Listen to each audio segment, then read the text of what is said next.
వర్ధిల్లాలి వర్ధిల్లాలి ముఖ్యమంత్రి గారి హామీని వెంటనే అమలు చేయాలి ముఖ్యమంత్రి గారి హామీని వెంటనే అమలు చేయాలి.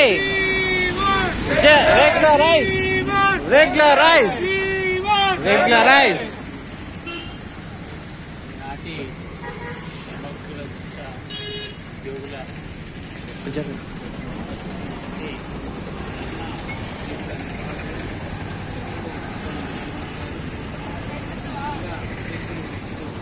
వినయ్ గారు పాల్గొన్నటువంటి మిత్రులందరికీ కూడా పేరు పేరున టీచర్ రాష్ట్ర పక్షాన ఉద్యమ అభినందనలు తెలియజేస్తూ, మిత్రులారా ఈరోజు చాలా పెళ్ళిళ్ళు ఉన్నాయి.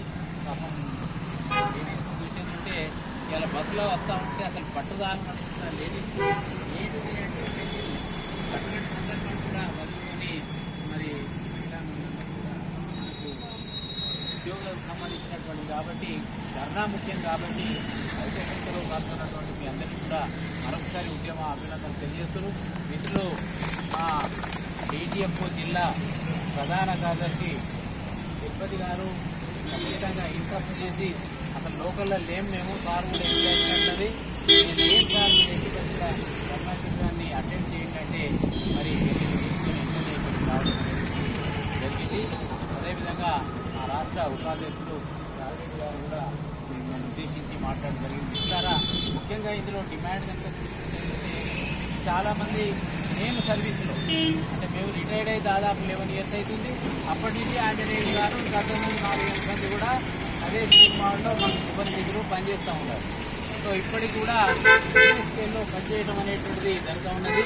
ఇది రాజిరెడ్డి సార్ చెప్పినట్టుగా వాస్తవంగా ఇలా టీచర్స్ అనేటువంటి వాళ్ళు తెర మీద యాక్టర్లు, మీరంతా కూడా తెర వెనుక డైరెక్టర్ లాగా ఈ మొత్తం సమాచారం అనేటువంటిది ఇవ్వడం జరుగుతూ ఉన్నది. మేము కూడా ఉన్నటువంటి 4-5 సంవత్సరాలు అబ్జర్వ్ చేయడం జరిగింది. సిఆర్పీలు కానీ సమగ్ర శిక్షకులు కానీ కంప్యూటర్ ఆపరేటర్స్ కానీ ఎంతో వర్క్ చేస్తున్నటువంటి ఈ రోజులో ఇచ్చేటువంటి శాలరీ అనేటువంటి ఈ ఖర్చులకు సరిపోయినటువంటి ఏది ఏమైనప్పటికీ కూడా మనకు ఉండేటువంటి ఫండమెంటల్ రూల్స్ ప్రకారంగా ఏ ఉద్యోగమైనా 185 రోజులు రెగ్యులర్గా పనిచేసినట్టే వాళ్ళు ఖచ్చితంగా రెగ్యులర్ చేయాలనేటువంటి ఒక రాజ్యాంగ సూత్రంగా ఉండేటువంటి దాన్ని మనం ఖచ్చితంగా డిమాండ్ చేయాల్సినటువంటి అవసరం ఉంటుంది. ఇందులో ఒక డిమాండ్గా చూపించడం జరిగింది. ఇలా మహిళా ఉపాధ్యాయులు కావచ్చు, అనే ఎంప్లాయీస్ కావచ్చు, అందరికీ కూడా 180 రోజులు మరి ఇవ్వడం అనేటువంటి సెలవులు ఇవ్వడం అనేది జరుగుతూ ఉన్నది. ఒక న్యాయమైనటువంటి డిమాండ్స్, ఈ డిమాండ్స్ నెరవేరాలి అంటే మనకు ప్రధానమైనటువంటి డిమాండ్ రెగ్యులరైజ్ కావడం అనేటువంటి రెగ్యులరైజ్తోని సమస్యలన్నీ కూడా మనకు ఆటోమేటిక్గా వస్తాయి. ఒకసారి రెగ్యులర్ అయింది అంటే రెగ్యులర్ ఉండేటువంటి మొత్తం కూడా మనకు బెనిఫిట్స్ ఇందులోపటికి రావడం అనేటువంటి జరుగుతుంది. కాబట్టి ప్రధానంగా మనం రెగ్యులరైజేషన్ డిమాండ్ పెట్టాలి. లేకుంటే 185 రోజులు ఇచ్చి మిగతా వాళ్ళని పక్కకు పెట్టేటువంటి అవకాశాలు కూడా ఈ 4 ఏది తక్కువ ఉన్నది గవర్నమెంట్ ఒకటి ఇచ్చి మీకు ఇష్టం అనేటువంటిది కూడా ఉంటుంది. కాబట్టి ఒకే డిమాండ్గా రెగ్యులరీ చేయాలనేటువంటిది మనం ప్రధానంగా పెట్టుకుంటే బాగుంటుంది అని నా సలహా మాత్రమే. కాబట్టి మిత్రులారా మరి మీరు దాదాపుగా 15 సంవత్సరాల నుంచి కూడా మేము కూడా అబ్జర్వ్ చేయడం జరుగుతున్నది. ఇలా రాజరెడ్డి సార్ చెప్పినట్టుగా మన వర్క్ అంతా కూడా కంప్యూటర్ లేకుంటే ఇవాళ పని లేదు. ఆగ మేఘాల మీద ఇన్ఫర్మేషన్ అనేటువంటి వస్తా ఉన్నది. ఆ భారం అంతా మీద పడతా ఉంది.